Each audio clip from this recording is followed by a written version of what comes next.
اعلی حضرت مفتی اعظم حجت الاسلام بریلی تجھے سلام۔ بسم اللہ الرحمن الرحیم ولا ان یکون افضل من اہل زمانہ۔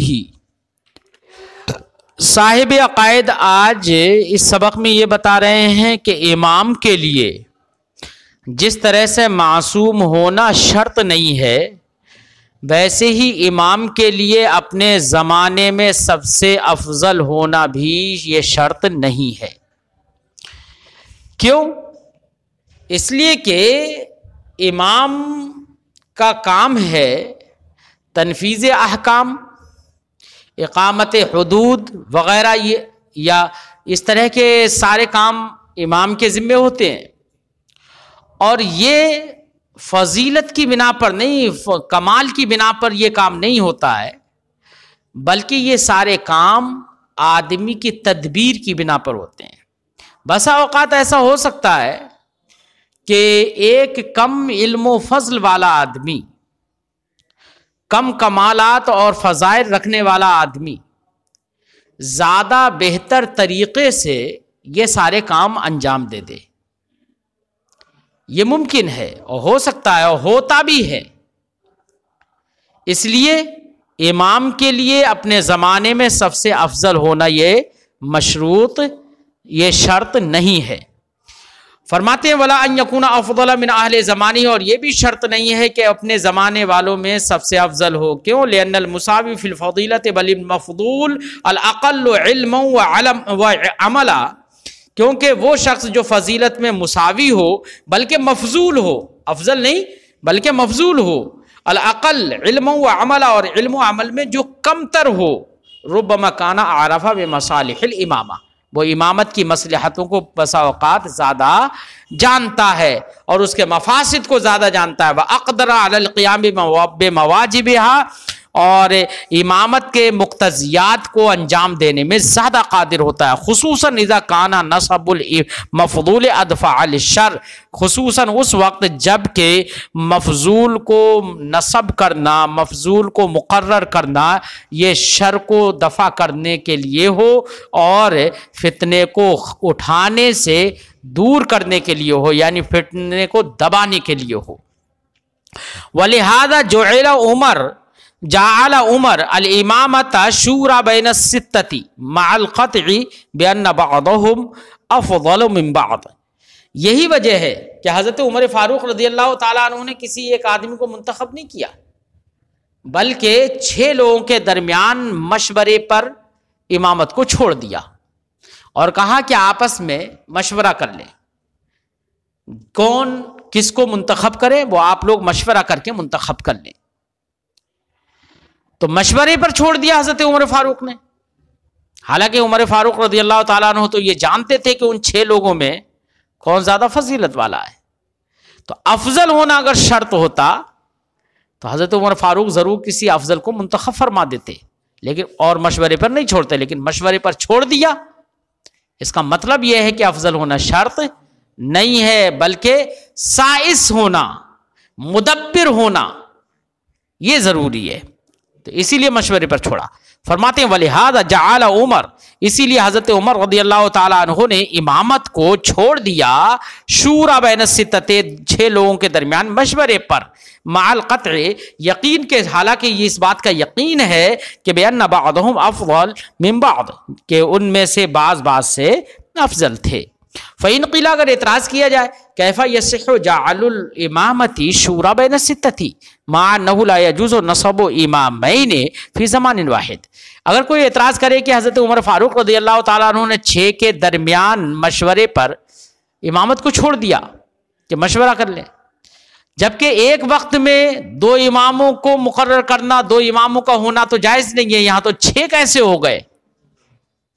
تو سب سے پہلا جواب تو یہ ہوگا کہ 6 کو امام نہیں بنایا، بلکہ 6 کے درمیان مشورے پر مسئلہ چھوڑ دیا کہ مشورہ کر کے کسی ایک کو منتخب کرے۔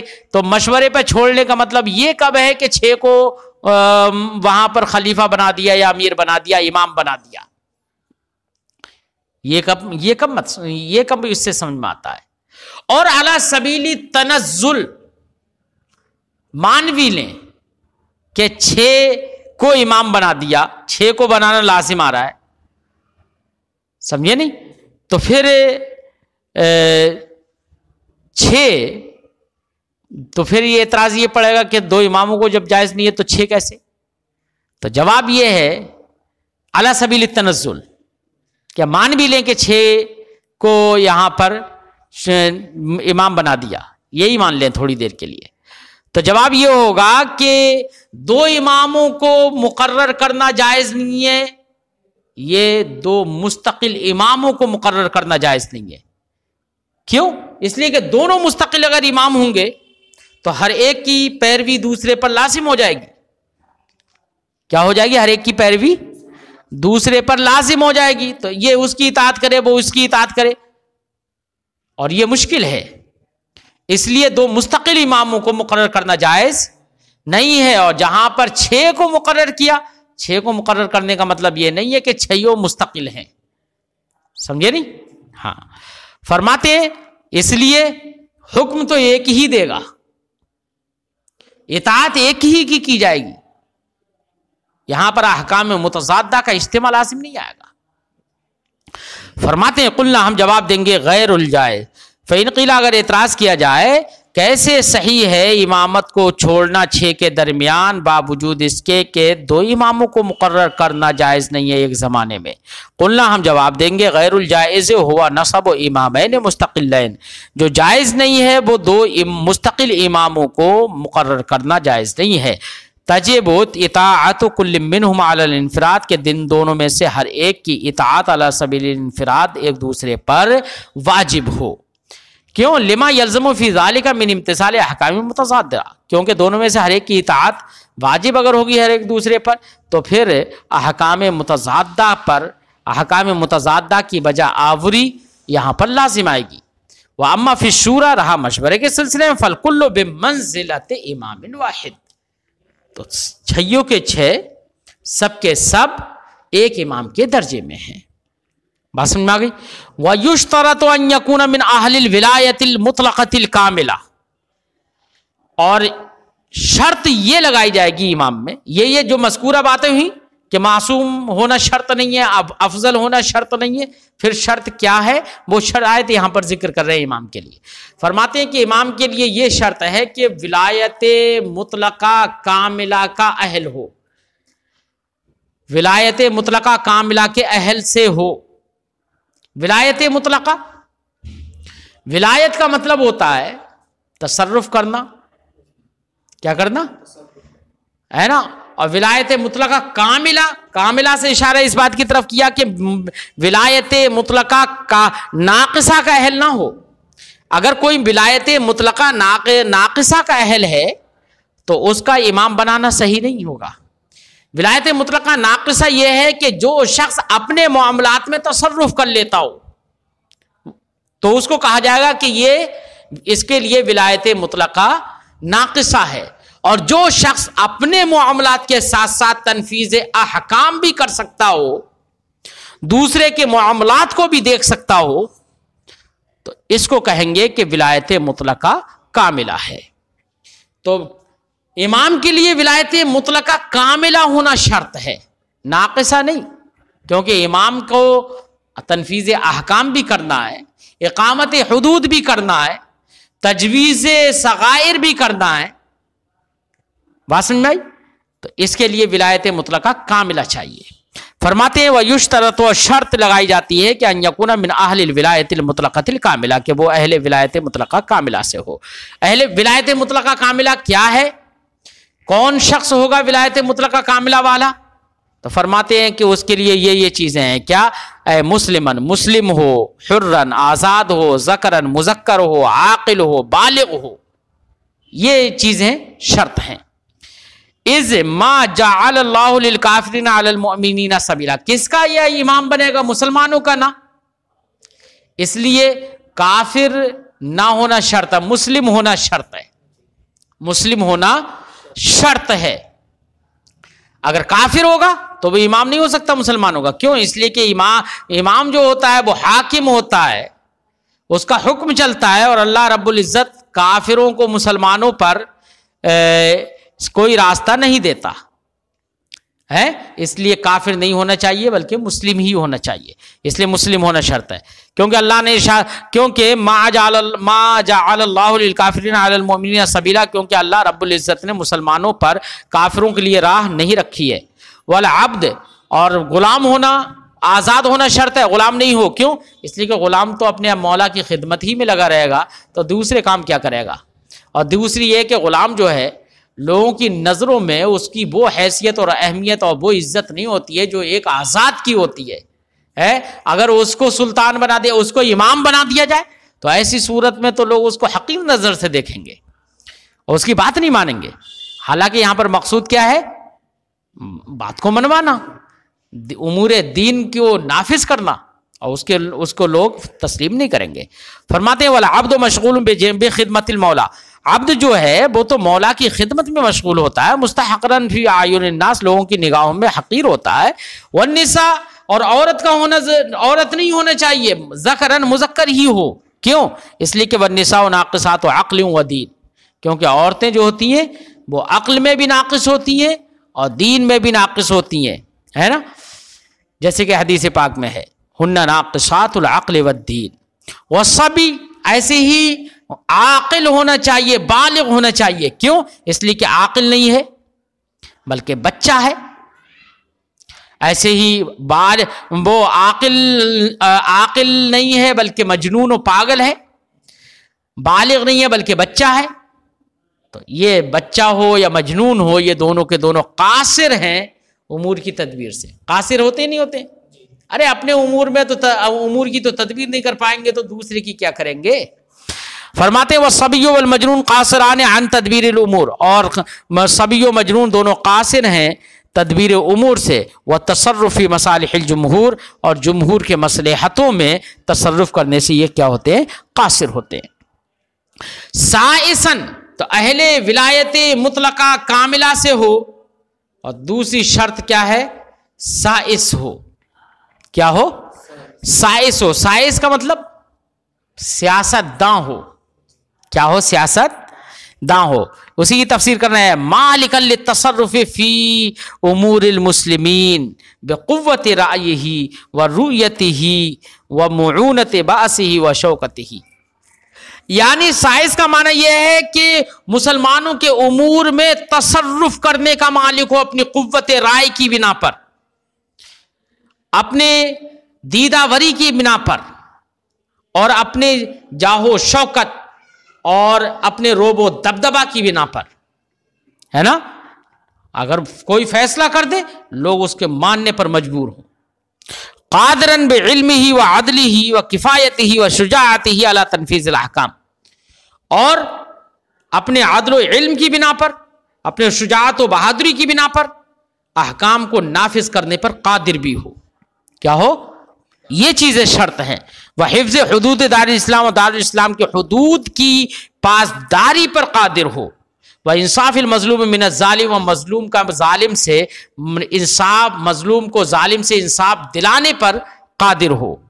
اذ الاخلال بهذه الامور مخل بالغرض من نصب الامام، کیونکہ اگر ان امور میں کوتاہی ہو، یہ ان امور میں کوتاہ دست ہو تو یہ ان امور میں کوتاہ دستی یہ نصب امام سے جو مقصود ہے اس مقصود میں مخل ہوگی.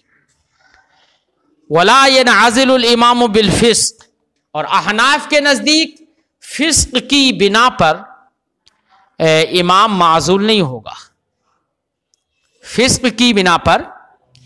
اگلا مسئلے کا خلاصہ یہ ہے کہ کسی کو امام منتخب کیا گیا،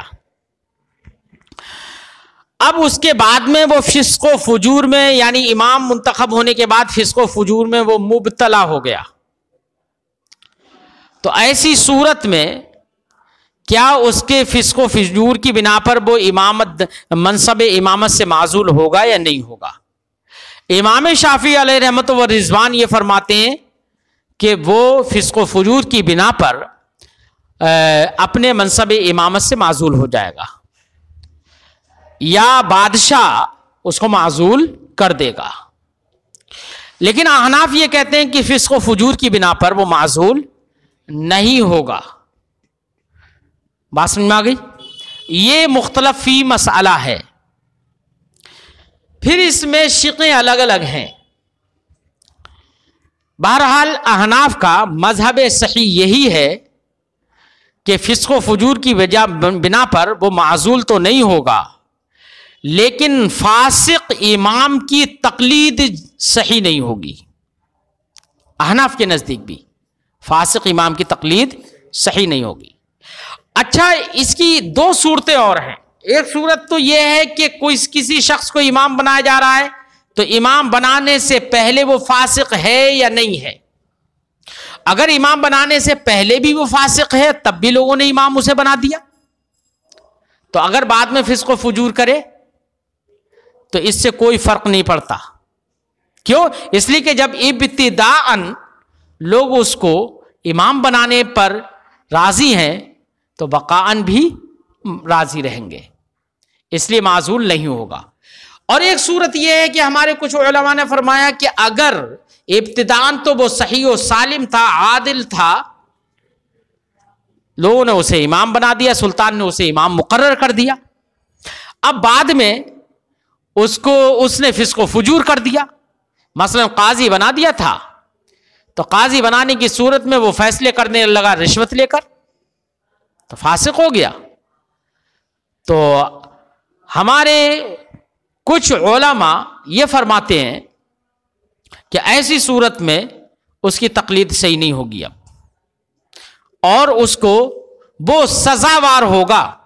کیا ہوگا؟ احناف کے نزدیک کیا ہوگا؟ اب سزاوار ہوگا. سزاوار کا مطلب یہ ہے کہ سلطان اس کو سزا دے، یا چاہے تو اسے معزول کر دے، یا چاہے کوئی اور سزا دے دے.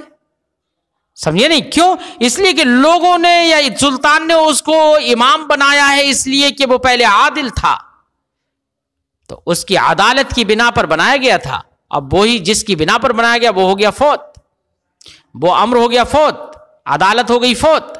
اب بچا کیا؟ اب لوگ راضی نہیں ہوں گے اس سے. ٹھیک ہے، یہ مسئلہ ہے. فرماتے ولا ينعزل الامام بالفسق، فسق کی بنا پر امام معزول نہیں ہوگا. فسق کا معنی اے الخروج عن طاعت اللہ، اللہ کی طاعت سے نکل جانے کی وجہ سے، والجور اور ظلم کی وجہ سے بھی معزول نہیں ہوگا.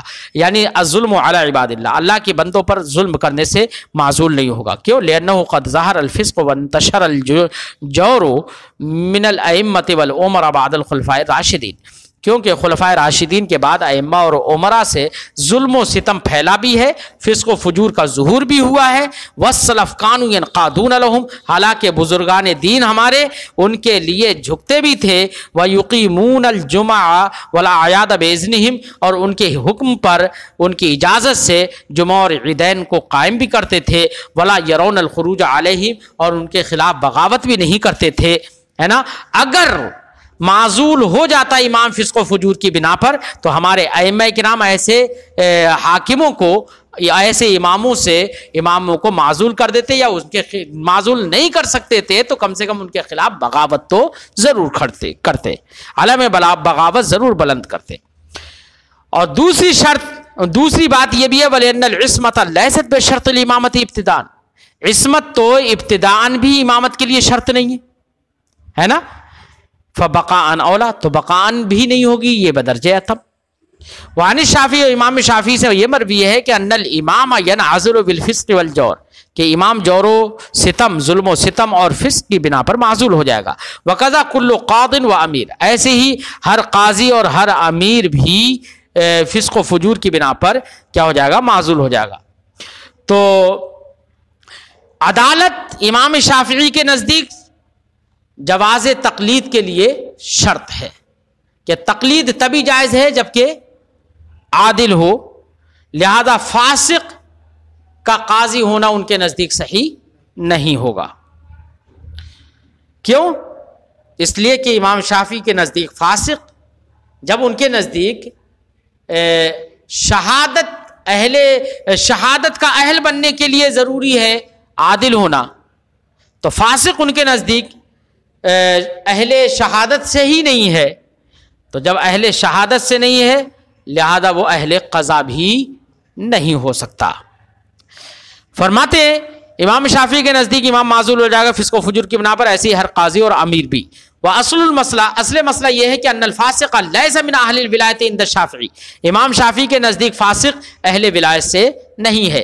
کیوں؟ لأنه لا ينظر لنفسه، کیونکہ وہ اپنے لیے نظر نہیں کر رکھ سکتا۔ فکیف ينظر لغیری، تو غیر کے لیے کیسے وہ نظر رکھے گا، نظر کر سکتا ہے۔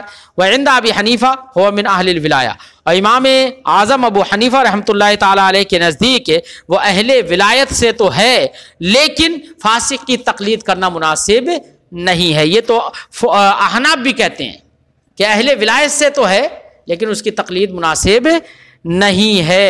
کیوں؟ اس لیے کہ قضا یہ امانت عظیمہ ہے، اور اموال کی امانت اور دیگر جائیدادوں کی، نفوس کی، یہ ساری امانتیں تو جب آدمی فاسق ہو جائے گا، فسق و فجور کی بنا پر وہ اللہ کی طاعت سے جب نکل جائے گا تو وہ ان کو انجام نہیں دے پائے گا۔ فرماتے ہیں اس لیے احناف کے نزدیک اہل ولایت سے تو ہے لیکن اس کی تقلید کرنا صحیح نہیں ہے، مناسب نہیں ہے۔ حتی یصح للاب الفاسق، بہرحال اہل ولایت سے تو ہے، ولایت والا ہے، اسی لیے امام اعظم رضی اللہ تعالیٰ عنہ کے نزدیک فاسق باپ کے لیے اپنی چھوٹی بیٹی کا نکاح کرانا صحیح ہے، کیونکہ وہ اس کا ولی ہے، اگرچہ فاسق ہے لیکن ولایت اہل ولایت سے ہے۔ والمستور فی کتب الشافعیہ، امام اور شوافع کی کتابوں میں لکھا ہوا ہے کیا؟ ان القاضی ينعزل بالفسق، کہ قاضی فسق کے ذریعے سے معزول ہو جائے گا، بخلاف الامام، امام کے برخلاف، امام معزول نہیں ہوگا۔ تو پھر امام اور قاضی کے درمیان، یعنی کچھ کتابوں میں یہ بھی لکھا ہوا ہے کہ قاضی اور امام کے مابین فرق کر دیا گیا ہے۔ کیا ہے فرق؟ وہ فرق یہ ہے کہ ان فی انعزالہ ووجوب نصب غیرہ اثارۃ الفتنۃ لما لہ من الشوکۃ بخلاف القاضی، کیونکہ قاضی اور امام کے درمیان فرق یہ ہے کہ امام کی جاہ و شوکت بہت زیادہ ہوتی ہے۔ کیا ہوتی ہے؟ جاہ و شوکت بہت زیادہ ہوتی ہے۔ اگر اس کو معزول کیا جائے گا تو لوگ بھڑک اٹھیں گے، فتنہ کھڑا ہو جائے گا، سمجھے نہیں؟ اس کے برخلاف قاضی کو تو کون مقرر کرتا ہے؟ امام۔ اس لیے قاضی کو اگر معزول کر دیا جائے گا تو فتنہ نہیں اٹھے گا۔ اس لیے کتب شافعیہ میں قاضی اور امام کے درمیان یہ فرق بھی ہے کہ امام تو معزول نہیں ہوگا فسق کی بنا پر لیکن قاضی معزول ہو جائے گا۔ فرماتے ہیں والفرق، فرق یہ ہے کہ ان فی انعزالہ، کہ امام کو معزول ہونے میں اور اس کے علاوہ کو نصب کرنے کے وجوب میں اثارۃ الفتنہ، فتنے کو کھڑا کرنا ہے، لما لہ من الشوکۃ، کیونکہ امام کے لیے جاہ و شوکت ہوتی ہے برخلاف قاضی کے۔ وفی روایت النوادر عن العلماء الثلاثہ، اور ہمارے اور علماء ثلاثہ سے روایت نادرہ میں یہ بھی ہے کیا؟ انہ لا یجوز قضاء الفاسق، کہ فاسق کی قضا جائز نہیں ہے۔ فاسق کی قضا، کیونکہ قضا عبادت ہے، اور عبادت اخلاص عمل کا نام ہے۔ کس کا نام ہے؟ اخلاص عمل کا۔ لہذا فاسق کی قضا جائز نہیں ہوگی اپنے حق میں۔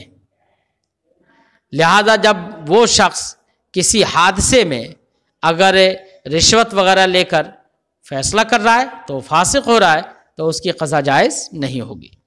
فرماتے ہیں علماء ثلاثہ سے روایت نادرہ میں یہ بھی ہے کہ انہ لا یجوز قضاء الفاسق، کہ فاسق کا فیصلہ کرنا یہ جائز نہیں ہے، کیونکہ وہ رشوت لے کر یا کسی بھی چیز کو لے کر فیصلہ کر رہا ہے، یہ جائز نہیں ہے۔ وقال بعض المشائخ، و بعض مشائخ نے یہ کہا اذا قلد الفاسق ابتدان، جب فاسق کی ابتدان تقلید کی گئی تو ابتدان تقلید کی گئی تو بعد میں اس کی قضا بھی صحیح ہے، اس کا فیصلہ کرنا بھی صحیح ہے۔ کیوں؟ اس لیے کہ جب ابتدان لوگ اس کی فسق پر راضی ہو گئے تو بقان بھی راضی ہوں گے۔ ولو قلد وهو عدل، اور اگر اس کی ابتدان تقلید کی گئی اس طور سے کہ وہ عادل تھا اور پھر بعد میں رشوت وغیرہ لینے کی وجہ سے وہ فاسق ہو گیا، تو اب فسق کی بنا پر وہ معزول ہوگا، ہے نا. یہ بعض مشائخ سے یہ منقول ہے. لیکن المقلدہ اعتمد علی عدالتی، کیونکہ تقلید کرنے والے شخص نے تو اس کی عدالت پر اعتماد کیا تھا ابتداءً، فلم یرضى بقضائه، لہذا بعد میں وہ جب فاسق ہو گیا ہے تو اس کی قضا پر وہ راضی نہیں ہوگا بغیر عدالت کے. وفی فتاوی قاضی خان، اور فتاوی قاضی خان میں یہ عبارت ہے کیا، اجمعوا علی انہ اذا ارتشى لا ينفذ قضاؤه، تمام علماء نے اس بات پر اتفاق کیا ہے کہ جب کسی قاضی نے رشوت لی اور رشوت لے کر فیصلہ کیا، لا ينفذ قضاؤه، تو اس کی قضا نافذ نہیں ہوگی، اس کی قضا نافذ نہیں ہوگی، کیونکہ قضا عبادت ہے، اور جو عبادت جو ہے وہ اخلاص عمل کا نام ہے، سمجھے نہیں، اور یہاں پر اس کی قضا جائز نہیں ہوگی خود اپنے اسی کے لیے. فرماتے ہیں مقلد نے جب اچھا اتفاق کیا ہے اس بات پر کہ جب اس نے رشوت لی تو اس کی قضا نافذ نہیں ہوگی، کس میں، فی مرتشا، اس میں اس کی قضا نافذ نہیں ہوگی جس میں اس نے رشوت لی ہے، جس معاملے میں رشوت لی ہے. وَأَنَّهُ إِذَا أَخَذَ الْقَاضِيَ الْقَضَاءَ بِالرِّشْوَةِ، اور اگر ایسے ہی یہ بھی ہے کہ جب قاضی نے رشوت کے ذریعے سے فیصلہ کیا، لا يصير قاضيا، تو اب یہ قاضی نہیں ہوگا. کیا، قاضی ہی نہیں ہوگا. ولو قضا لا ينفذ قضاؤه، اور اگر اس نے فیصلہ کیا تو اس کا فیصلہ نافذ نہیں ہوگا. بات سمجھ میں آ گئی؟ آج کی گفتگو یہیں پر ختم کرتے ہیں، پھر آئندہ سبق میں